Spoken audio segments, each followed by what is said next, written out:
যুক্তরাষ্ট্রে 10-10 ব্রাজিল। বিশ্বকাপে যাওয়ার আগে নিজেদের আরও একবার জানান দিয়েছে 5 বারের বিশ্ব চ্যাম্পিয়নরা।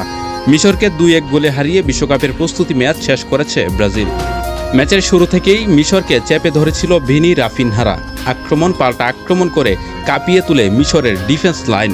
ম্যাচের শুরুর 5 মিনিটেই মিশরের ডিফেন্সের ভুলকে কাজে লাগিয়ে মিশরের জালে বল পাঠিয়ে ব্রাজিলকে 1-0 গোলের ব্যবধানে এগিয়ে দেন ব্রুনো গিমারাইজ। ম্যাচের 10 মিনিটে মার্কিনিউসের অপ্রত্যাশিত ভুলের সুযোগ নিয়ে মিশরকে সমতায় ফিরিয়ে আনেন জিকু। ফলে এক সমতায় বিরতিতে যেতে হয় দুই দলকে। বিরতির পর একাধিক পরিবর্তন নিয়ে মাঠে নামে ব্রাজিল।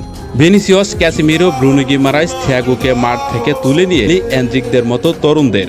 পর ম্যাচের 55 মিনিটে ডান প্রান্ত থেকে রাফিনার একটি নিখুঁত ক্রস খুঁজে নেয় এন্ড্রিককে। বক্সের ভেতর থেকে জোরালো শটে বল জালে পাঠিয়ে ব্রাজিলকে 2-1 ব্যবধানে এগিয়ে দেন এই ব্রাজিলিয়ান ফরওয়ার্ড এন্ড্রিক।